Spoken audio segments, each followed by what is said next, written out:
BA तृतीय वर्ष के छात्रों का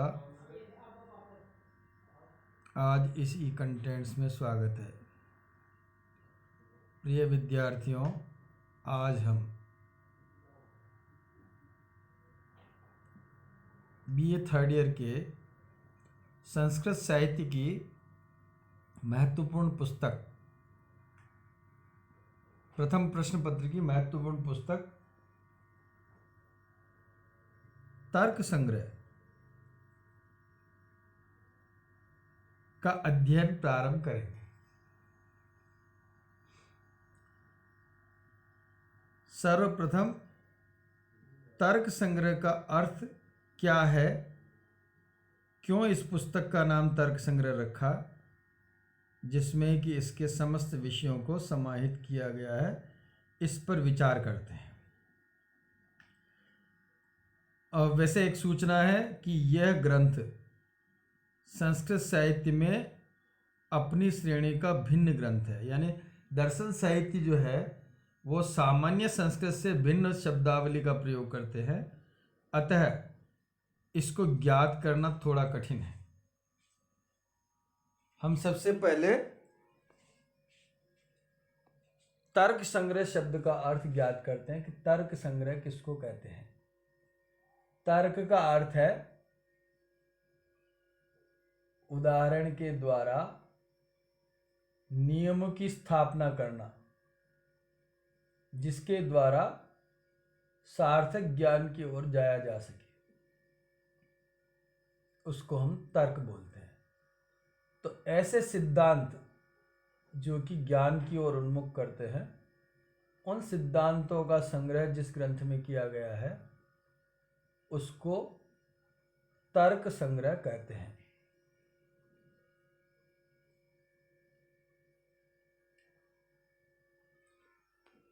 तर्क संग्रह कहते हैं और यह दर्शन शास्त्र का महत्वपूर्ण ग्रंथ है।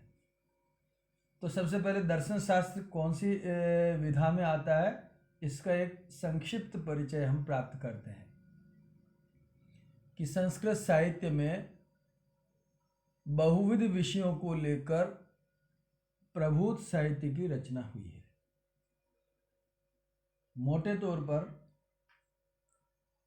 वैदिक संस्कृत और लौकिक संस्कृत में प्रभूत ग्रंथों का प्रणयन हुआ है। वैदिक साहित्य में तो हमने पढ़ा है संहिताएं, ब्राह्मण, आरण्यक, उपनिषद, वेदांग, सूत्र ग्रंथ आदि ग्रंथों का संकलन है।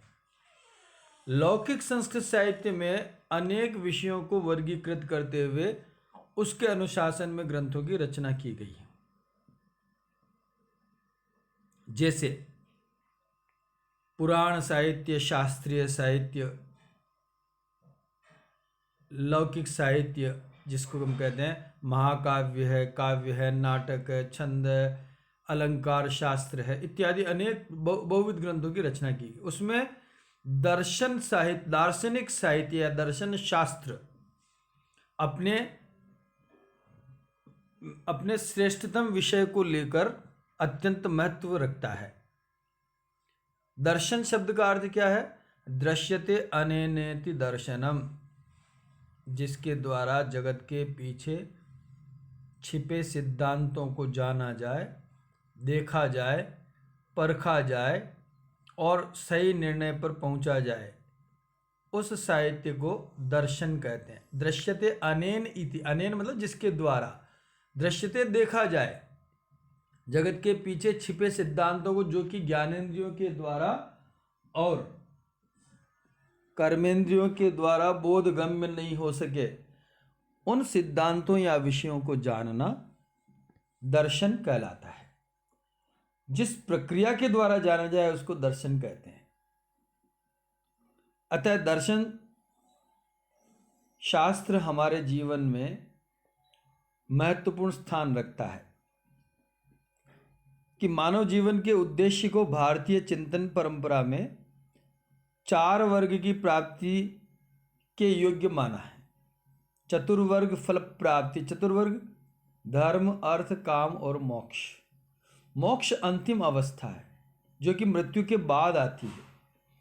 मृत्यु के बाद केवल दो ही अवस्थाएं मनुष्य की होती है, या तो पुनर्जन्म या फिर मोक्ष की प्राप्ति। दोनों प्रकार की अवस्थाओं में बहुत सारे कारण होते हैं। उन कारणों को जान करके मनुष्य श्रेष्ठतम लक्ष्य की ओर यानी मोक्ष की ओर अपनी गति कर सकता है। इसके लिए निर्देशन कौन करते हैं? दर्शन शास्त्र हमारा मार्गदर्शन करते हैं। और उसी परंपरा में जो भारतीय दर्शन है उसकी दो विचारधाराएं प्रादुर्भूत हुई, आस्तिक दर्शन और नास्तिक दर्शन। आस्तिक दर्शन किसको कहते हैं? जो कि वेद को, हमारे जो आधारभूत जो ग्रंथ है, हमारी संस्कृति के सर्वोच्च जो सोपान है वो वेद के ग्रंथ है। तो वैदिक साहित्य को प्रामाणिक मानते हुए उसके आधार पर सिद्धांतों की रचना करने वाले जो ग्रंथ हैं या दर्शन परंपराएं हैं, उनको हम कहते हैं आस्तिक दर्शन। आस्तिक यानी वेद को प्रामाणिक मानने वाले। और नास्तिक दर्शन किसको कहते हैं? जो वेद को प्रामाणिक नहीं मानते हैं फिर भी अपने सिद्धांत प्रस्तुत करते हैं, उनको हम कहते हैं नास्तिक दर्शन। तो अभिप्राय स्पष्ट हो गया। आस्तिक दर्शन यानी वेद के सिद्धांतों में विश्वास करने वाले, और नास्तिक दर्शन यानी वेद के सिद्धांतों पर विश्वास नहीं करने वाले। तो आस्तिक दर्शनों में कौन कौन से परंपराएं या कौन कौन से दर्शन परंपराएं आती है, दार्शनिक परंपराएं, उनको 6 भागों में विभाजित किया गया है। सबसे पहले आता है सांख्य दर्शन।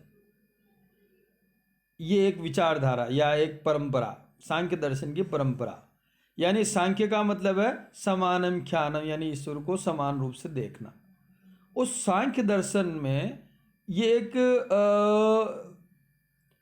टाइटल है, मुख्य विषय है सांख्य दर्शन। फिर इसके अंतर्गत अनेक आचार्य हुए जिन्होंने अनेक ग्रंथों की रचना की, जो कि इस दार्शनिक विचारधारा के सिद्धांतों का परिपोषण करती है। फिर आता है इसके साथ योग दर्शन, फिर आता है न्याय दर्शन, फिर है वैशेषिक दर्शन, फिर मीमांसा दर्शन, और फिर वेदांत दर्शन। ये 6 दार्शनिक परंपराएं हैं जो जिसके प्रणेता पृथक पृथक आचार्य थे। उन्होंने इस सिद्धांत की स्थूल रूप से स्थापना की। फिर इसके अंतर्गत बहुत सारे विचार विमर्श हुए, चिंतन परंपराएं चली और अनेक ग्रंथों की रचना हुई। उन ग्रंथों को पढ़ने से हमें इस दर्शन के विषय में सारे सिद्धांतों का ज्ञान हो जाता है। और नास्तिक दर्शनों में 3 दर्शन है, चार्वाक दर्शन, जैन दर्शन और बौद्ध दर्शन। ये वेद को प्रामाणिक नहीं मानते। कुछ विद्वान ऐसा मानते हैं कि आस्तिक दर्शन उसको कहते हैं जो ईश्वर की सत्ता में विश्वास करते हैं, उनको आस्तिक दर्शन कहते हैं। और जो ईश्वर की सत्ता में विश्वास नहीं करते हैं उनको हम नास्तिक दर्शन कहते हैं। तो यह तर्क संग्रह नाम का ग्रंथ आस्तिक दर्शनों में वैशेषिक दर्शन का प्रतिनिधित्व करता है। यानी वैशेषिक दर्शन की विचारधारा में जितने ग्रंथ रचे गए हैं उनमें एक ग्रंथ का नाम है तर्क संग्रह, जिसके लेखक है अन्नंग भट्ट नाम के विद्वान। अन्नंग भट्ट नाम के महान दार्शनिक जो थे, उन्होंने इस ग्रंथ की रचना की। और इस ग्रंथ की रचना क्यों की? क्योंकि इसमें वैशेषिक दर्शनों का सामान्य सिद्धांतों का परिचय इस ग्रंथ में प्रस्तुत किया गया है। तो सामान्य सिद्धांत जो वैशेषिक दर्शन के हैं इस ग्रंथ का मूलभूत विषय है, जिसको कि जान करके हम वैशेषिक दर्शनों के सिद्धांतों को जान सकते हैं प्रारंभिक रूप में। और अगर विशेष रूप में जानना है तो अन्य जो गंभीर शास्त्रों का अध्ययन अपेक्षित है। तो तृतीय वर्ष में पढ़ने वाले छात्रों को वैशेषिक दर्शनों का ज्ञान प्राप्त कराने के लिए तर्क संग्रह नामक ग्रंथ को उनके विषय क्रम में सम्मिलित किया गया है, जिसका अध्ययन हम अब करेंगे। सभी छात्र सावधानी से इस ग्रंथ के मूलभूत सिद्धांतों को याद करें, क्योंकि इसमें सबसे पहले तो याद करना अपेक्षित है, क्योंकि सिद्धांत जिस भाषा में और जिस क्रम में वर्णित किए गए उसके लिए उन्होंने प्रभुत चिंतन किया है और उनको एक निश्चित क्रम में प्रस्तुत किया है। उन निश्चित क्रम को याद करना अपेक्षित है, क्योंकि हमारी जो लौकिक संस्कृत साहित्य है उसमें अर्थ के लिए क्रम या अन्वय का हम अभ्यास करते हैं, लेकिन यहाँ विषय वस्तु को भी जानने के लिए पूर्वापर क्रम है, पहले और बाद वाला क्रम। यानी बाद वाली वस्तु को सबसे पहले नहीं ला सकते हम। जैसे ब्रह्म को जानना, तो ब्रह्म को जानना सबसे पहले नहीं ले सकते हैं, उनको सबसे अंत में समाधि के द्वारा मोक्ष प्राप्ति या ब्रह्म प्राप्ति या ईश्वर प्राप्ति जो भी है उसका हम अंत में जो है उस विषय वस्तु को लेते हैं, प्रारंभ में सिद्धांतों को लेते हैं। तो बहुत अच्छा और सुव्यवस्थित क्रम इन ग्रंथों में विषय वस्तु को प्रस्तुत करने में दिखाई देता है। तो सभी छात्र बहुत तीक्ष्ण बुद्धि से इस क्रम को पहचाने, जिससे कि विषय वस्तु को प्रस्तुत करने में उन्हें भी परीक्षा में कठिनाई नहीं हो। तो अनंग भट्ट नाम के विद्वान ने इस ग्रंथ की रचना की। और इस ग्रंथ में है क्या? तो इसमें क्या है कि चरम पुरुषार्थ मोक्ष की प्राप्ति के लिए सबसे पहले शुरुआत किससे होगी? भौतिक जगत से। तो सबसे पहले तो पदार्थ कितने होते हैं और पदार्थ जो होते हैं उनके जितने भी प्रकार है, 7 प्रकार के पदार्थ होते हैं, 7 प्रकार के पदार्थों के भी कितने भेद होते हैं, तो उनको भेद को बताया गया। फिर उन जितने भी भेद है जिनका नाम दिया गया है उनका लक्षण और उदाहरण यहाँ प्रस्तुत किया गया है, जिससे कि उन विषय वस्तुओं को हम जान सकें।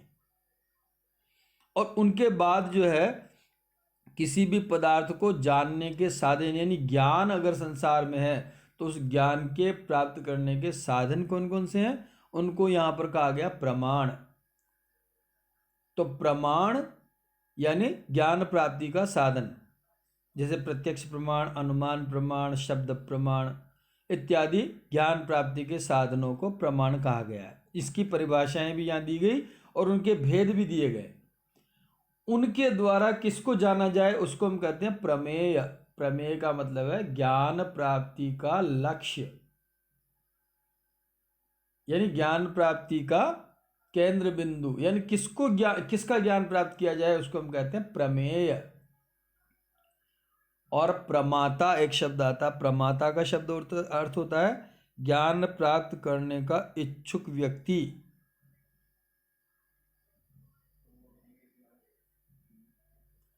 तो इस प्रकार ये शब्दावली जो है यहाँ पर जानना अत्यंत आवश्यक है, जिसके द्वारा हम लोग इस दार्शनिक साहित्य को या दार्शनिक ग्रंथ को पढ़ सकते हैं, हृदयंगम कर सकते हैं, जान सकते हैं। तो ज़्यादा परिचय नहीं देते हुए केवल सबसे पहले मैं इस तर्क संग्रह के पदार्थ प्रकरण को प्रारंभ करता हूँ। सभी छात्र सावधानी से सुने और जो भी सिद्धांत है उनको याद करके अभ्यास करें। तो जहाँ भारतीय परंपरा क्या करती है, किसी भी ग्रंथ को प्रारंभ करने से पूर्व मंगलाचरण और ग्रंथ का प्रयोजन जरूर देते हैं कि हम ये ग्रंथ क्यों लिख रहे हैं और भगवान की कौन सी हमारे ऊपर कृपा रही है। इस बात को वो जरूर अपने ग्रंथ के प्रारंभ में व्यक्त करते हैं। उसको मंगलाचरण बोलते हैं, नाटकों में नांदी बोलते हैं और अन्य ग्रंथों में अन्य अन्य बात बोलते हैं। लेकिन यहाँ पर मंगलाचरण और ग्रंथ का प्रयोजन पहले ही श्लोक में दिया गया है, जो कि इस प्रकार है। निधाय हृदि विश्वेशम विधाय गुरुवंदनम बालानां सुख बोधाय क्रियते तर्क संग्रह। एक बार पुनः, निधाय हृदि विश्वेशम विधाय गुरुवंदनम बालानां सुख बोधाय क्रियते तर्क संग्रह।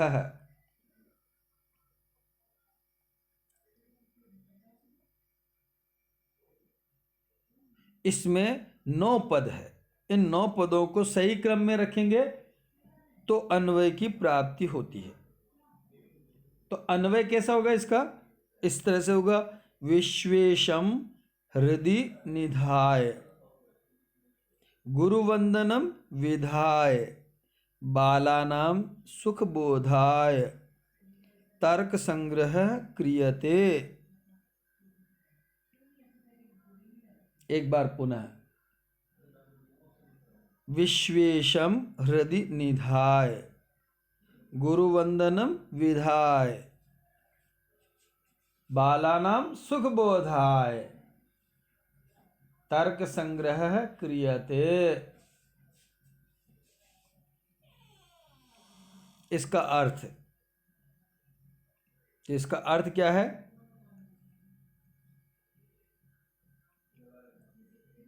विश्वेशम संपूर्ण संसार के स्वामी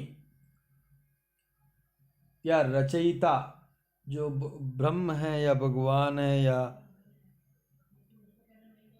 ईश्वर है, भगवान शिव, उनको हृदय निधाय अपने हृदय में रख करके इस संपूर्ण संसार के स्वामी या रचयिता भगवान शिव को हृदय यानी अपने हृदय में निधाय यानी स्थापित करके गुरु वंदनम विधाय गुरुओं की वंदना समाप्त करके, गुरु की वंदना को समाप्त करके या अभिवादन करते हुए बालानाम सुख बोधाय बालकों के, बालक का मतलब है जो इस दर्शन शास्त्र को नहीं जानने वाले जो भी व्यक्ति है किसी भी आयु के, उनको यहाँ बालक कहा गया। तो बालानाम यानी जो इस ग्रंथ को नहीं जानने वाले या इस दार्शनिक साहित्य में जो प्रवेश करने वाले ज्ञान की परिधि में उनको आसानी से ज्ञात कराने के लिए तर्क संग्रह क्रियते, तर्क संग्रह नाम का ग्रंथ मेरे द्वारा बनाया जा रहा है, संपादित किया जा रहा है। एक बार पुनः अर्थ है, विश्वेशम हृदय निधाय इस संपूर्ण संसार के स्वामी या पालनकर्ता या रचयिता भगवान शिव को हृदय निधाय अपने हृदय में स्थापित करके गुरु वंदनम विधाय अपने ज्ञानदाता गुरुओं की वंदना करके, वंदना संपादित करके, अभिवादन करके बालानाम सुख बोधाय बालकों के आसानी से ज्ञान प्राप्ति के लिए तर्क संग्रह क्रियते, तर्क संग्रह नाम का ग्रंथ मेरे द्वारा संपादित किया जा रहा है, बनाया जा रहा है। मैं इस ग्रंथ को निर्मित कर रहा हूँ ताकि जो इस विषय को नहीं जानने वाले अल्प बुद्धि वाले जो बालक हैं यानी जो जिज्ञासुजन है उनके लिए अच्छी तरह बोधगम्य हो सके। तो इसमें सबसे पहले व्याकरण देख लेते हैं हम लोग। विधाय निधाय, निधाय मतलब क्या है? नी उपसर्ग धा धातु और ल्यप प्रत्यय। ल्यप प्रत्यय किस अर्थ में होता है? करके, जाकर, खाकर, पीकर इत्यादि। विश्वेशम विश्वस्य ईशम षष्ठी तत्पुरुष समास। विधाय में वि उपसर्ग धा धातु ल्यप प्रत्यय। गुरु वंदनम गुरोह वंदनम षष्ठी तत्पुरुष समास। सुख बोधाय सुखेन बोधाय तृतीया तत्पुरुष समास। क्रियते क्रि धातु यक प्रत्यय प्लस लट लकार प्रथम पुरुष एक वचन आत्मनेपद। तर्क संग्रह तर्काणाम संग्रह षष्ठी तत्पुरुष समास। अब इसमें सबसे पहले 7 पदार्थों की का नाम निर्देशन किया गया है। 7 पदार्थ कौन कौन से हैं? तो पहला ही सूत्र दिया इसमें, द्रव्य गुण कर्म सामान्य विशेष समवाया अभावा सप्त पदार्था। तो ये 7 पदार्थ कहलाते हैं। कौन कौन से? द्रव्य गुण कर्म सामान्य विशेष समवाय और अभाव, ये 7 पदार्थ कहलाते हैं। एक बार पुनः, द्रव्य गुण कर्म सामान्य विशेष समवाय और अभाव, ये 7 पदार्थ कहलाते हैं। ये 7 पदार्थ माने गए हैं।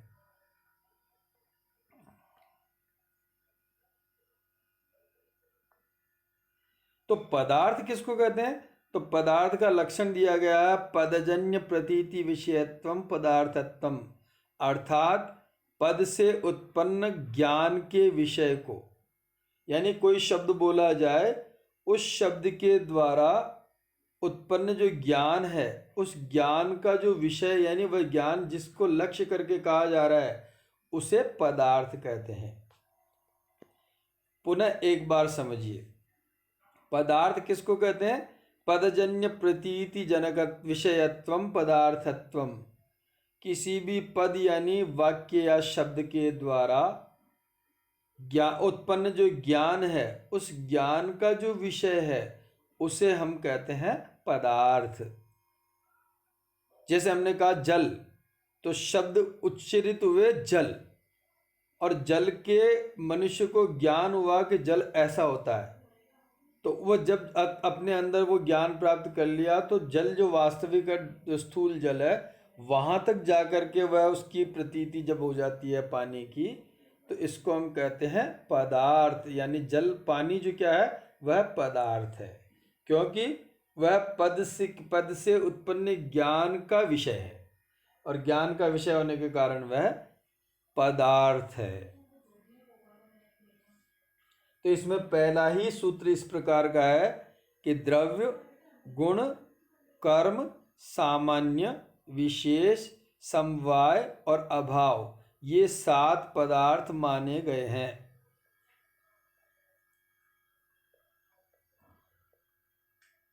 और पदार्थ की दूसरी परिभाषा क्या? पद्यते गम्यते अर्थ अनेन इति, जिसके द्वारा किसी अर्थ का बोध होता हो, उसे हम पदार्थ कहते हैं।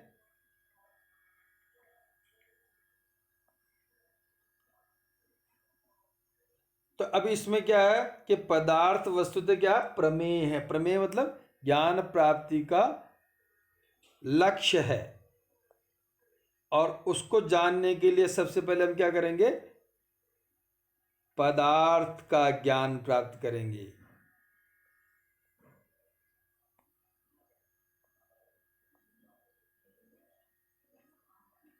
तो वस्तुतः ये कितने पदार्थ होते हैं? तो न्याय दर्शन के अनुसार तो 16 होते हैं, सांख्य के अनुसार 25 होते हैं, अरस्तु के अनुसार 2 होते हैं, और रामानुज में इसमें एक ईश्वर जोड़ दिया यानी 3 होते हैं। मीमांसक 8 मानते हैं, लेकिन तर्क संग्रह में या वैशेषिक दर्शन में 7 पदार्थ होते हैं।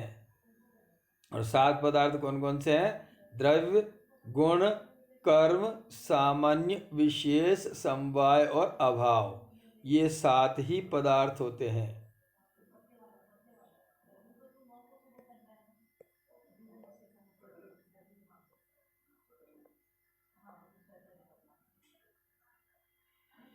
अब अंत में प्रश्न आपको जो करने हैं, वो प्रश्न इस प्रकार है होमवर्क के रूप में। पहला प्रश्न है कि तर्क संग्रह शब्द का क्या अर्थ है? तर्क संग्रह पद का क्या अर्थ है? पहला प्रश्न। दूसरा प्रश्न, दर्शन किसे कहते हैं? दर्शन के भेद लिखिए। आस्तिक और नास्तिक दो मैंने बताए, उनके नाम भी लिखने हैं आपको। तो दर्शन किसे कहते हैं और उसके भेद लिखिए। तीसरा प्रश्न है आस्तिक दर्शनों के नाम लिखिए। चौथा नास्तिक दर्शनों के नाम लिखिए। पांचवा तर्क संग्रह में किन विषयों को सम्मिलित किया गया है।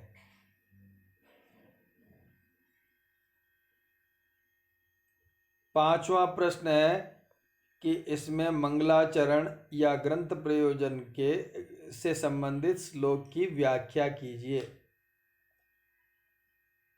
नंबर 6 प्रश्न तर्क संग्रह के रचयिता कौन है, नाम लिखिए। धन्यवाद।